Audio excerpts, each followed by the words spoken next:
अतिशय मोठी आणि खळबळजनक घटना घडण्याच्या मार्गावरती आहे. आता हा पूर्व विदर्भातील नेता कोण याची चर्चा त्या पत्रकार परिषदेनंतर सुरू झाली. दोन्ही राष्ट्रवादी एकत्र यायला पाहिजे अशी अजितदादा पवारांची इच्छा होती. 12 तारखेला याची घोषणा होणार होती. त्यांच्या बैठकीचा सुद्धा एक व्हिडिओ समोर आला की पार्थ पवार हे शरद पवारांच्या सतत संपर्कात आहेत.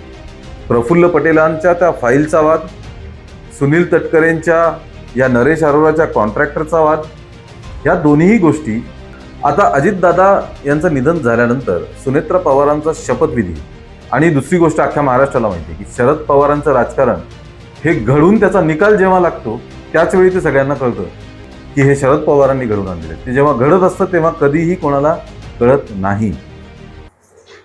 नमस्कार, मी हेमंत. आज आपण चर्चा करणार आहोत राष्ट्रवादी काँग्रेसमध्ये घडत असलेल्या विविध घडामोडींबद्दल. आपल्याला माहितीच आहे 28 जानेवारीला अजितदादा पवार यांचं विमान अपघातात दुःखद निधन झालं. महाराष्ट्रासाठी ही एक प्रचंड मोठी घटना होती. पण त्यानंतर वेगवेगळ्या गोष्टी बाहेर येऊ लागल्या.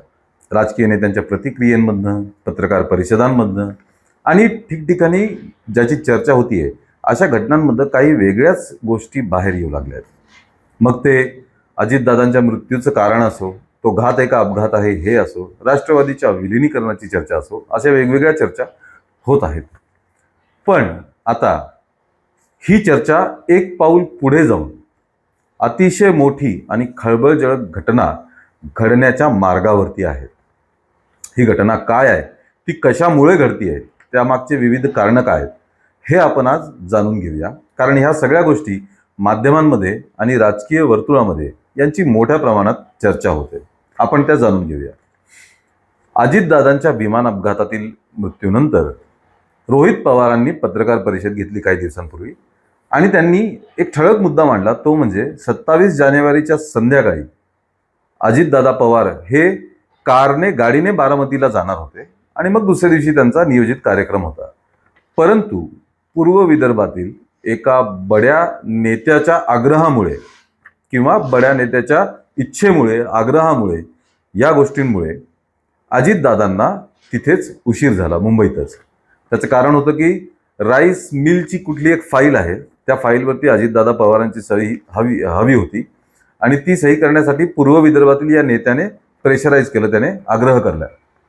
मग ती फाईल मंत्रालयात होती, मंत्रालयातून ती फाईल अजितदादांपर्यंत येणं, मग त्यावरती सही होणं, हे सगळं होण्यासाठी उशीर झाला आणि मग गाडीने बारामतीचा प्रवास करण्याचं रद्द झालं आणि दुसऱ्या दिवशी विमानाने दादांना बारामतीकडे यावं लागलं आणि हा दुर्दैवी अपघात त्यामध्ये झाला. आता हा पूर्व विदर्भातील नेता कोण याची चर्चा त्या पत्रकार परिषदेनंतर सुरू झाली आणि दुसऱ्या दिवशी माध्यमांशी बोलताना, पत्रकारांनी विचारलेल्या प्रश्नावरती उत्तर देताना रोहित पवारांनी प्रफुल्ल पटेल यांच्या नावाचा उल्लेख केला की ती फाईल प्रफुल्ल पटेलांची होती किंवा त्यांच्याशी संबंधित होती आणि त्यावर सही करण्यासाठी प्रफुल्ल पटेलांनी आग्रह पकडला होता. मग आता हा उशीर मुद्दाम झाला का, तसं काही इंटेन्शन नव्हतं पण उशीर झाला, अशा गोष्टींची चर्चा होऊ लागली आणि मग हळूहळू प्रफुल्ल पटेलांचं नाव समोर आलं आणि त्याबद्दल विविध लोक बोलू लागले. मग मिटकरींनी सुद्धा प्रश्न उपस्थित केले, संजय राऊतांनी प्रश्न उपस्थित केले आणि इतर राजकीय नेत्यांनी त्याची बऱ्यापैकी चर्चा केली.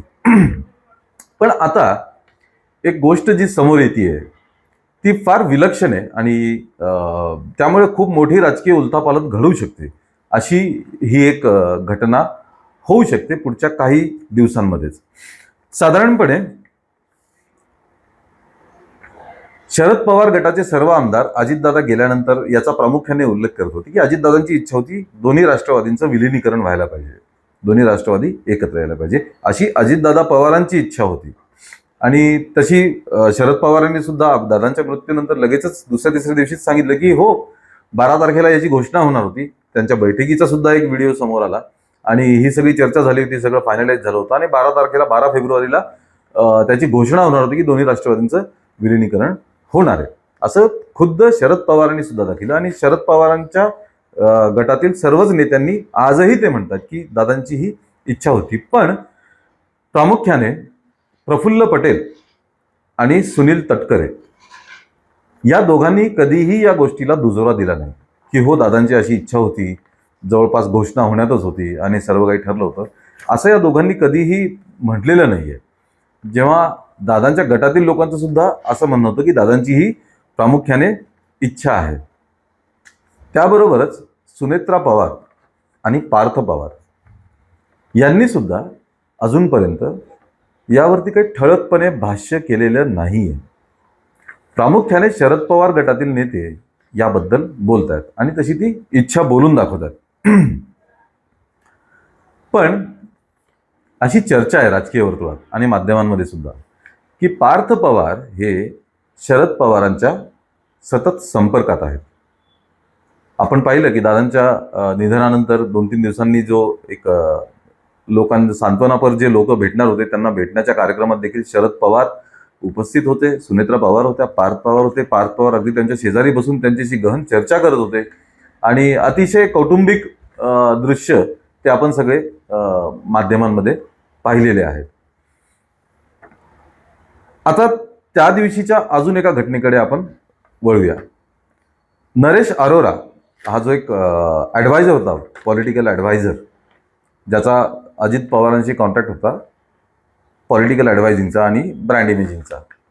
अजित पवार यांची इच्छा नव्हती नरेश अरोरासोबत तो करार पुढं चालू ठेवण्याचा, परंतु सुनील तटकरे यांनी मध्यस्थी करून नरेश अरोराचा हा कॉन्ट्रॅक्ट वाढवायला लावला, त्याला कंटिन्यू करायला लावलं.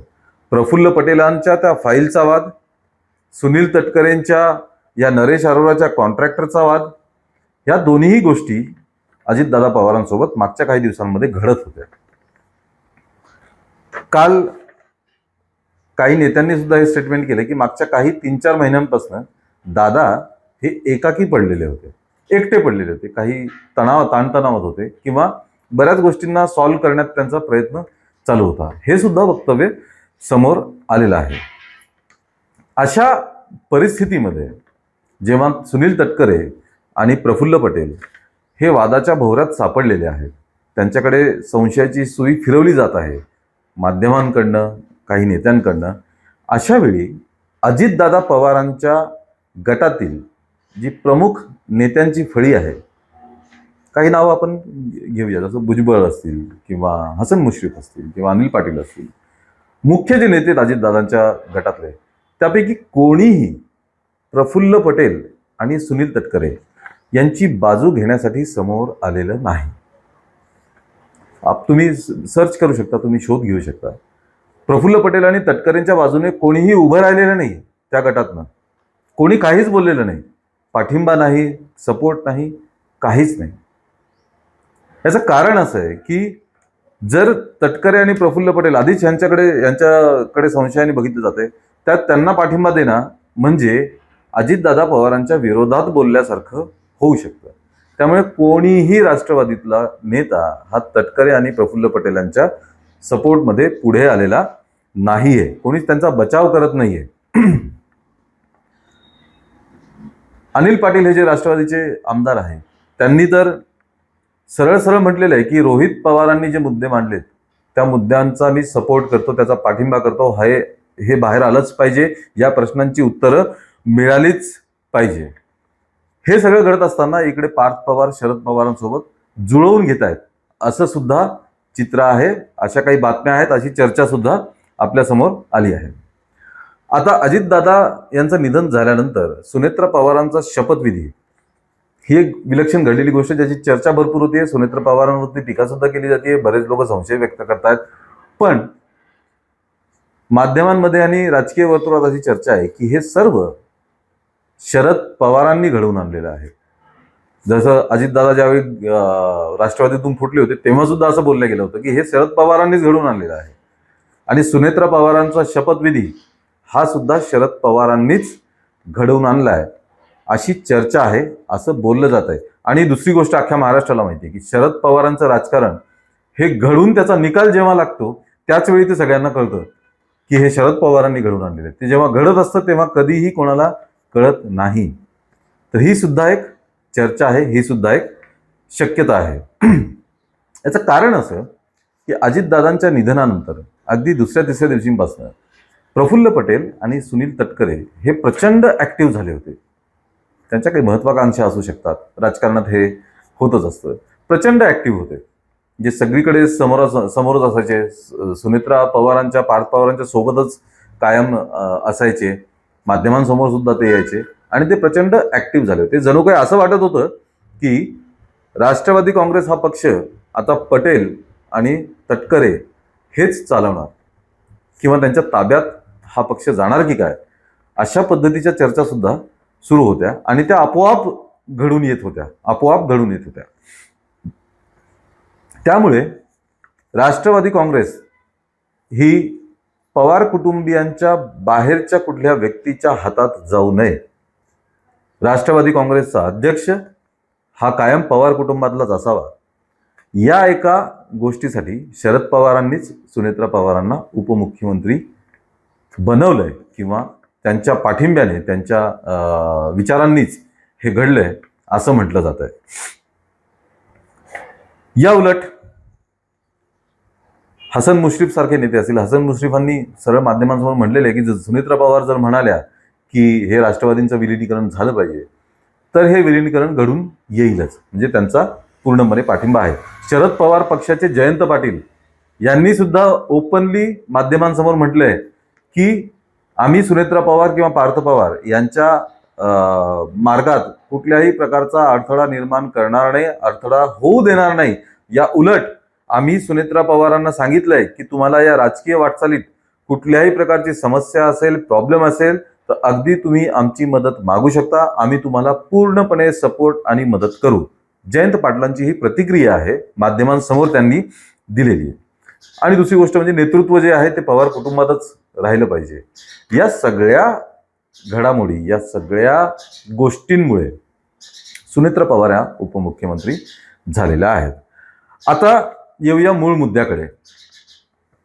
राष्ट्रवादी काँग्रेसमध्ये म्हणजे अजितदादा पवारांच्या राष्ट्रवादी काँग्रेसमध्ये एक खूप मोठी चर्चा सध्या चालू आहे आणि एक खूप मोठी शक्यता आहे की राष्ट्रवादीचे आमदार 40-41 आमदार जे आहेत ते आमदार सुनील तटकरे आणि प्रफुल्ल पटेल यांचं नेतृत्व त्यांना मान्य नाही किंवा यांचं नेतृत्व ते स्वीकारण्यास तयार नाही.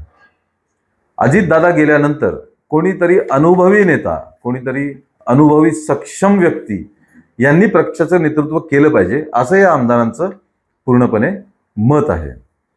यामागं कारणं, दोन प्रमुख कारण आहेत. एक तर प्रफुल्ल पटेल असतील किंवा सुनील तटकरे असतील, यांना पक्ष नेतृत्वाचा अनुभव नाहीये. ते एका मतदारसंघाचे आमदार, मंत्रिमंडळातील एक मंत्री आणि राष्ट्रवादीचा एक भाग, एवढीच त्यांची ओळख आहे. त्यांच्या मतदारसंघात त्यांचं काम असेल, संपर्क असेल, सगळं असेल. पण जेव्हा एखाद्या राज्यस्तरावरच्या पक्षाचं आपण नेतृत्व करतो तेव्हा तुमचा संबंध फक्त एका मतदारसंघाशी असून चालत नाही.